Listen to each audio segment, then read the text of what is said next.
السلام عليكم ورحمة الله تعالى وبركاته. بسم الله الرحمن الرحيم. وعن أنس رضي الله تعالى عنه أنه قال قال رسول الله صلى الله عليه وسلم الدعاء لا يرد بين الأذان والإقامة. قالوا فماذا نقول يا رسول الله؟ قال سأل الله العافية في الدنيا والآخرة. ஆமன்னா பில்லா சதகல்லாஹு மௌலானல் அலியுல் அலீம் சதக ரசூலுஹு நபியுல் கரீம். வல்ல அல்லாஹ்விடத்தில் பல கோரிக்கைகளை நாம் முன்வைக்கிறோம், பல தேவைகளை நாம் முறையிடுகிறோம். நம்முடைய நஷ்டங்களை எல்லாம் அல்லாஹ்விடத்தில் எடுத்து சொல்லி அதற்கான தீர்வை நாம் அல்லாஹ்விடத்தில் கெஞ்சி கேட்கிறோம். நாம் முக்கியமாக கேட்க வேண்டிய ஒரு துவா இருக்கிறது. என்ன துவா? அல்லாஹ்விடத்தில் ஆஃபியத்தை கேட்க வேண்டும், உடல் நலத்தை கேட்க வேண்டும், உடல் ஆரோக்கியத்தை கேட்க வேண்டும். உடல் நலம் கேட்பது ஒன்று, உடல் ஆரோக்கியத்தை கேட்பது ஒன்று. நம்முடைய உடம்பில் ஏதாவது நோய் நோக்காடுகள் ஏற்பட்டிருக்குமானால் யா அல்லாஹ் வெகு சீக்கிரம் உடல் நலத்தை தந்தரும், சிஹத்தை தந்தருள் என்று கேட்பது உடல் நலம். உடல் ஆரோக்கியம் என்ன? காலமெல்லாம் யா அல்லாஹ் எந்த கொடிய நோய்களுக்கு நான் ஆளாகி விடாமல், மோசமான வியாதிகளுக்கு நான் ஆளாகி விடாமல் முழுமையான ஆரோக்கியத்தை தந்தருள் யா அல்லாஹ் என்று கேட்பது. இந்த இரண்டையும் என்றைக்கும் நாம் அல்லாஹ்விடத்தில் கேட்டவாறு இருக்க வேண்டும். குறிப்பாக அருமை சகோதரர்களே, பாங்குக்கும் இக்காமத்துக்கும் இடையிலே கேட்கிற துவாக்கள் வெகு சீக்கிரமாக அங்கீகரிக்கப்படும் இன்ஷா அல்லாஹ். பெருமானார் ரசூலே கரீம் ஸல்லல்லாஹு அலைஹி வஸல்லம் அவர்கள் எடுத்துரைத்ததாக ஹஜ்ரத் அனஸ் ரலியல்லாஹு அன்ஹு அவர்கள் கூறுகிறார்கள். அதானுக்கும் இகாமத்துக்கும் இடையில கேட்கிற துவாக்கள் மறுக்கப்பட மாட்டாது, தட்டப்பட மாட்டாது. அத்துவாவு லா யுரத்து பைனல் அதான் வல இகாமா.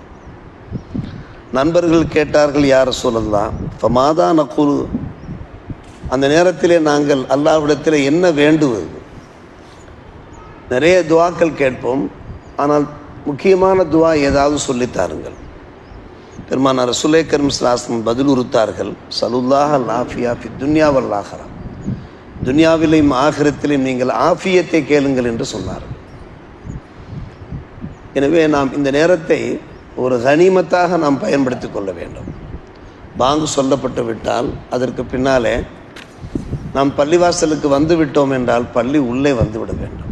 வெளியே நாம் இருக்கவே கூடாது, பேசிக்கொண்டிருக்கக்கூடாது. பேசிக்கொண்டிருக்காமல் உள்ளே வந்து சுன்னத் நஃபில்களிலே நாம் ஈடுபட்டு விட்டு ஓத வேண்டிய அவராத அதுக்காறுகளை எல்லாம் நாம் தியானித்து விட்டு அல்லாஹ்விடத்தில் நாம் கையேந்தி பிரார்த்திக்க ஆரம்பித்து விட வேண்டும். பல்வேறுபட்ட தேவைகளை எடுத்து சொல்வதோடு மெயினாக முக்கியமாக ஆஃபியத்தை தா அல்லாஹ் என்று கேட்க வேண்டும், உடல் ஆரோக்கியத்தை தா என்று கேட்க வேண்டும். இன்றைய காலகட்டத்தில் இது மிக முக்கியமான ஒரு விஷயமாக இருக்கிறது. ஆஸ்பத்திரிகளுக்கு சென்றால்தான், மருத்துவமனைகளுக்கு சென்றால்தான் மக்கள் எவ்வளவு சிரமப்படுகிறார்கள் என்பதை நாம் நிதர்சனமாக பார்க்க முடியும். அல்லாஹ்விடத்தில் நாம் கையேந்த வேண்டிய நிலை உண்டாகும். இது போன்ற சோதனைகள் இருந்து, இது போன்ற நோய் நொம்பலங்களிலிருந்து யா அல்லாஹ் காப்பாற்றுவாயாக என்று நாம் பார்க்கிறோம். ஒவ்வொருவருக்கும் ஒவ்வொரு வகையான வியாதியை நாம் பார்க்கிறோம். எப்படி அதை நாம் எடுத்து சொல்வது என்றே புரியவில்லை. பார்க்கிறோம், உடம்பில் கட்டி உண்டாகிறது என்கிறார்கள். இந்த கட்டியை உடனடியாக அகற்ற வேண்டும், இல்லாவிட்டால் மோசமான நிலைமை உண்டாகும் என்கிறார்கள். கட்டி அகற்றப்படுகிறது, ஒரு பெரிய குண்டை போன்று கையிலே தருகிறார்கள். பார்க்கிறோம், நன்றாக இருக்கிறார்கள், கழுத்துக்கு பின்னாலே பயங்கரமான ஒரு கட்டி உண்டாகிறது. அது சிறிய கட்டியாக இருந்து அது பெருசாக உருவெடுக்கிறது. ஒரு முறைக்கு பல முறை அறுவை சிகிச்சை செய்கிறார்கள். பின்பு கையை உள்ளே விடுகிற அளவுக்கு பொத்தல் ஏற்படுகிறது. அதற்கு பின்பு சதை வளருவதற்காக வேண்டியான ஒரு வைத்தியம் செய்யப்படுகிறது. பல்வேறுபட்ட வியாதிகள், கீழே விழுகிறார்கள், மேலே விழுகிறார்கள். இதனுடைய விளைவாக எவ்வளவு கஷ்டப்படுகிறார்கள், துன்பப்படுகிறார்கள் பார்க்கிறோம். ஒவ்வொருவருக்கும் ஒவ்வொரு வகையான வியாதி. படிக்கட்டிலிருந்து கீழே விழுகிறார்கள், கால் பிசைகி விட்டது, எலும்பு முறிந்து விட்டது, ஜவ்வு பிரிந்து விட்டது என்றெல்லாம் சொல்லி, என்னால் தொழுக முடியவில்லையே, சஜிதாவுக்கு செல்ல முடியவில்லை, நான் என்ன பண்ணுவது? இதெல்லாம் ஒரு சில உதாரணங்கள் தான். நாம் கேட்க வேண்டியது அல்லாஹ்விடத்தில் ஆஃபியத்து முக்கியமாக நமக்காக கேட்க வேண்டும், நம்முடைய குடும்பத்தினருக்காக கேட்க வேண்டும். நம்மிடத்தில் யார் துவா செய்யும்படி கேட்டுக்கொள்கிறார்களோ அவர்களுக்கு நாம் முக்கியமாக கேட்க வேண்டியது அல்லாஹ் ஆஃபியத்தை தான், உடல் ஆரோக்கியத்தை தான். இன்றைக்கு பாடமே அத்தர்கீபு ஃபி சுஆல் அஃபி வல் ஆஃபியா. அல்லாஹ்விடத்திலே பாவ மன்னிப்பு வேண்டுவது நம்பர் 1. நம்பர் 2 ஆஃபியத்தை கேட்பது. அனஸ் ரலியல்லாஹு அன்ஹு அவர்கள் அறிவிப்பு செய்கிறார்கள், ஒரு மனிதர் பெருமானார் ரசூலே கரீம் ஸல்லல்லாஹு அலைஹி வஸல்லம் இடத்தில் வருகை இருந்து யா ரசூலல்லாஹ் ஐயு துஆஇ அஃதல், நாங்கள் கேட்கின்ற துஆக்கள் மிக சிறப்பு வாய்ந்த துஆ எது? சல் ரப்பக்கல் ஆஃபியா வல் முஆஃபாத் ஃபி துன்யா வல் ஆஹிரா. அல்லாஹ்விடத்தில் நீங்கள் ஆஃபியத்தை கேளுங்கள், இம்மையிலேயும் மறுமையிலேயும் நல்ல ஒரு பாதுகாப்பை கேளுங்கள். மறுநாள் அதே நண்பர் வந்து யா ரசூலல்லாஹ் ஐயு துஆஇ அஃதல், எந்த துஆ சிறப்பு வாய்ந்தது? வேறு ஏதாவது பெருமானாரிடத்தில் ஆலோசனைகள் கிடைக்குமா என்று எதிர்பார்த்து வருகிறார். இந்த துவாவோடு வேறு ஏதாவது துவாக்கள் சொல்லித் தருவார்களா, கற்றுத்தருவார்களா என்கின்ற ஆவலோடு கேட்கிறார்கள். 2ஆம் நாளும் அதே பதில்தான். 3ஆம் நாள் அதே நண்பர் அதே கேள்வியை கேட்கிற போது 3ஆம் நாளும் அதைத்தான் பதிலாக சொல்கிறார்கள். சொல்லிவிட்டு சொல்கிறார்கள் பெருமானார் ரசூலே கரீம் ஸல்லல்லாஹு அலைஹி அவர்கள், ஃபைன் ஊத்தீத்த அல் ஆஃபியத்தை ஃபி துன்யா, துன்யாவில் நீ ஆஃபியத்தை தரப்பட்டு விட்டால், உடல் ஆரோக்கியத்தை தரப்பட்டு விட்டால், ஊத்தியா ஃபில் ஆஹிரா, மறுமையிலையும் அந்த பாக்கியம் உனக்கு வழங்கப்பட்டிருந்தால், ஃபக்கத் அஃப்லஹத், நீ வெற்றி பெற்றவனாக ஆகிவிட்டாய், ஜெயம் பெற்றவனாக ஆகிவிட்டாய் என்று சொன்னார்கள். ஜெயம் என்பது, வெற்றி என்பது உடல் ஆஃபியத். அதற்கு தக்கவாறு நாமும் நம்முடைய உடம்பை பேண வேண்டியிருக்கிறது.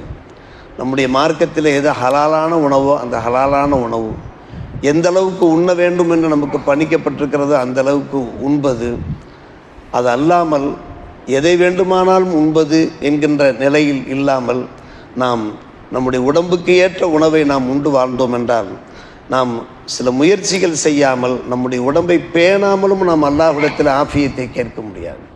நம்முடைய உடம்பை பேணியவாறு நாம் அல்லாஹ்விடத்தில் ஆஃபியத்தை கேட்க வேண்டும். இதே போன்று பல்வேறுபட்ட ஹதீஸுகள் அருமை சகோதரர்களே, பெரியோர்களே, அபூபக்கர் சித்திக் ரலியல்லாஹு அவர்கள் ஹதீஸ் சொல்கிறார்கள், மெம்பரில் நின்றவாறு அழுகிறார்கள், கண்ணீர் விட்டு அழுகிறார்கள். அபூபக்கர் ரலியல்லாஹு அன்ஹு அவர்கள் சொல்கிறார்கள், எங்களிடத்தில் பெருமானார் ஒரு முறை மெம்பரில் ஏறி நின்றார்கள், பின்பு அவர்கள் அழுதார்கள், அவர்கள் அழுததை நினைத்து நான் அழுகிறேன் சொல்கிறார்கள். அபூபக்கர் சித்திக் ரலியல்லாஹு அவர்கள் சொல்கிறார்கள், பெருமானார் ரசூலே கரீம் ஸல்லல்லாஹு அலைஹி வஸல்லம் இதே போன்று மெம்பரில் நின்றவாறு அழுதார்கள். அந்த நினைப்பு எனக்கு வந்துவிட்டது. சில சமயங்களில் நாம் நம்முடைய குடும்பத்தை எதிர்பாராமல் நினைத்து நம்முடைய கண்களிலிருந்து கண்ணீர் சொரிய ஆரம்பித்துவிடும். இப்படியெல்லாம் நடந்ததே. நம்முடைய பிள்ளைகள் நம் மீது கொண்டிருக்கக்கூடிய பாசம், நாம் பிள்ளைகள் மீது கொண்டிருக்கக்கூடிய பாசம், இது போன்ற பல்வேறுபட்ட நிகழ்வுகள் நம்முடைய நினைப்பில் நிழலாடுகின்ற போது அழுகை வரத்தான் செய்யும். அதே போன்று அபூபக்கர் சித்திக் ரலியல்லாஹு அவர்கள் எழுதுகிறார்கள், சொன்னார்கள், பெருமானார் மெம்பரில் நின்றவாறு சொன்னார்கள், சலுல்லாஹ் அல் அஃபு வல் ஆஃபியா, நீங்கள் அல்லாஹ்விடத்திலே பாவ மன்னிப்பை கேளுங்கள், அத்தோடு நீங்கள் ஆஃபியத், உடல் ஆரோக்கியத்தை, உடல் நலத்தை நீங்கள் கேளுங்கள். ஃபைன் அஹதன் லம் யூத பாதல் யகீனி கைர மினல் ஆஃபியா, ஈமானுக்கு பின்னாலே ஒருவர் வழங்கப்படக்கூடிய பாக்கியங்களே ஒரு சிறந்த பாக்கியம் ஆஃபியத்தான் என்று சொன்னார். யகீன், யகீன் என்றால் ஹத்தா ஏத்தியக்கல் யகீன். அந்த யகீன் என்பது 2 பொருள் இருக்கு. நம்பர் 1 ஈமான், நம்பர் 2 மௌத். மௌத்துக்கு மேலே ஆஃபியத் தான் மிகவும் ஒரு சிறந்த மௌத்து வந்து விட்டால் அது அல்லாஹ்வுடைய விதிக்கு உட்பட்டது, நாம் ஒன்றுமே பண்ண முடியாது. இப்படி பல்வேறுபட்ட ஹதீஸ்கள் பெருமானார் ரசூலே கரீம் ஸல்லல்லாஹு அலைஹி அவர்கள் சொல்லித் தருகிறார்கள். ஒரு அருமையான துஆவை சொல்லித் தருகிறார்கள். அபு மாலிக் அல் அஷ்ஷரி ரலியல்லாஹு அன்ஹு அவர்கள் ஒரு மனிதர் பெருமானாரிடத்தில் வந்து யா ரசூலல்லாஹ் கைஃப அகூலு ஹீனா அஸ்அலு ரப்பி, ரப்பிடத்தில் நான் துஆ வேண்டுகிற போது நான் என்ன வார்த்தைகளை சொல்லி நான் வேண்டுவது? நபி அவர்கள் பதிலுறுத்தார்கள், அல்லாஹும் மஃபிர்லி, கேளுங்கள், அல்லாஹும் மஃபிர்லி, என் இறைவா என் பாவத்தை மன்னிப்பாயாக, வரஹம்னி வரஹம்னி, எனக்கு கருணை காட்டுவாயா, வாஃபினி, எனக்கு உடல் ஆரோக்கியத்தை தந்தல், வர்சுக்னி, எனக்கு ஹலாலான ரிசுக்கை தந்தல் புரிவாயாக. 4 விஷயங்களை கேட்கிறார்கள். அல்லாஹு மஃபிர்லி வரஹம்னி வாஃபினி வர்சுக்னி, அல்லாஹு மஃபிர்லி வரஹம்னி வாஃபினி வர்சுக்னி. இப்படி கையை வைத்து கொண்டார்கள். அல்லாஹு மஃபிர்லி, அல்லாஹு மர்ஹம்னி, வாஃபினி, வர்சுக்னி. 4 விரல்களை மடக்கி கொண்டு ஒரு விரலை மட்டும் நிப்பாட்டிருந்தார்கள். இதை பார்த்தவர்கள் அப்படியே சொல்லுகிறார்கள், வயஜும அசாபியோ இல்லல் இபஹாம். இபஹாம் என்றால் இந்த கட்டை விரலுக்கு இபஹாம். இபஹாமை மட்டும் நிறுத்தி வைத்துக்கொண்டு 4 விரல்களை மடக்கி வைத்துக்கொண்டு இந்த 4ஐயும் கேட்கும்படி சொன்னார்கள். என் இறைவா என் பாவத்தை மன்னித்துக்கொள், எனக்கு கருணை காட்டு, என் உடல் ஆரோக்கியத்தை தந்துடு, எனக்கு ஹலாலான ரிசுக்கை தந்தரும் சொன்னார்கள். ஃபைன்னஹா உலாய் தஜ்மவுலக்கு துனியாக்கவா ஆகிரத்துக்கு, இந்த 4 இருந்தாலே போதும், உனக்கு துனியாவும் கிடைத்து விட்டது ஆகிரத்தும் கிடைத்து விட்டது என்று சொன்னார்.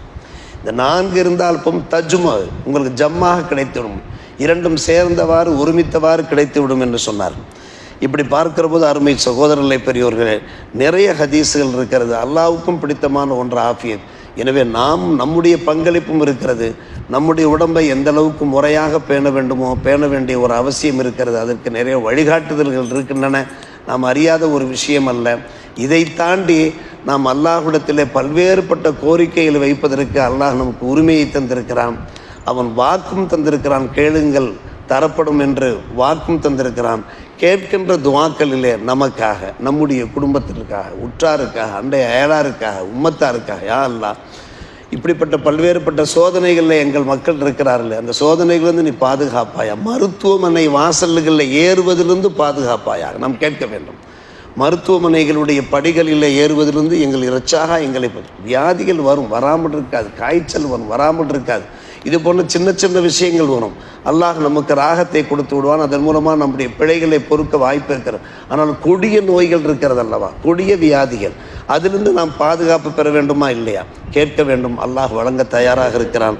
வல்ல அல்லாஹ் நம் எல்லோருக்கும் அஃபுவையும் ஆஃபியத்தையும் தந்தர் புரிவானாக.